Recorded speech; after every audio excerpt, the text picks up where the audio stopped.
kota tanpa buku. Pernahkah kau ke toko buku, perpustakaan, atau taman bacaan? Tidakkah kau merasa istimewa ketika berada di dalamnya? Di sekelilingmu ada berbagai toko dari dunia nyata dan hayal. Tempat yang pernah kau kunjungi dan yang belum. Informasi dan cerita dari masa lalu, masa kini, dan masa depan. Semua berpadu, semua berada dalam genggamanmu.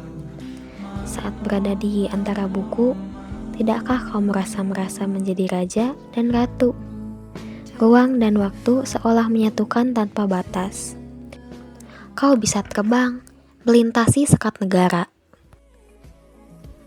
dan melewati berbagai zaman. Kau bisa menyelam ke dalam samudra, melayang ke angkasa, bercanda dengan aneka satwa, dan berkelana di tengah padatnya kota. Juga di rimba raya.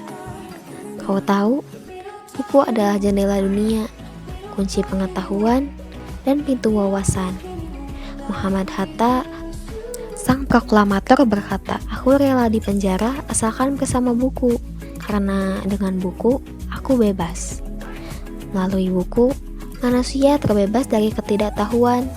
Tempat-tempat yang dipenuhi buku adalah harapan berkembangnya pengetahuan dan wawasan. Apa jadinya jika kota tanpa buku? Pantaskah dia disebut kota? Kota itu mungkin kabar datang dari sumber lain, dari koran, televisi, atau internet.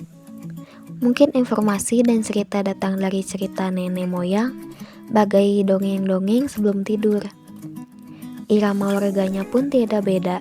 Bangun pagi, bertebaran di muka bumi untuk berbagai keperluan. Untuk kembali pulang siang atau sore harinya. Setelah itu mereka berangkat tidur dan memulai hari berikutnya. Semua serupa. Di kota itu mungkin ada bangunan bernama perpustakaan. Di dalamnya buku-buku berderet dalam rak yang tak terjamah. Tiada tangan meraih dan membuka halaman demi halaman dengan sukacita. Mungkin juga ada tumpukan buku di sudut-sudut sekolah yang sepi dan berdebu. Jarang dikunjungi dan jarang dibaca. Buku-buku di sana tenggorok tanpa nyawa. Bagaimana dengan kotamu? Mungkin kau tinggal di tengah kota yang megah atau di gang sempit, di desa terpencil, di sisi pesisir, atau di kaki gunung. Adakah perpustakaan taman bacaan atau toko buku di dekat rumahmu? Jika ada, apakah tempat itu menjadi wadah berkumpulnya anak-anak dan warga, menjadi pusat berkembangnya wawasan dan pengetahuan?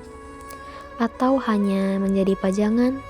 Maukah kau menjadi orang yang menghidupkannya? Kau bisa mengunjunginya dan mengajak teman-teman membaca dan berbagai cerita di sana. Jadikan tempat itu sumber kegembiraan dan pengetahuan. Jika tempat itu belum ada, maukah kau menjadi orang yang mulai menghadirkannya? Kau bisa memulainya dari sebuah sudut di teras rumahmu. Ajak teman-temanmu memulai langkah baru. Jangan biarkan waktu berlalu tanpa buku. Siapapun dirimu, bersahabatlah dengan buku. Dia akan menjadi teman setiamu sepanjang waktu.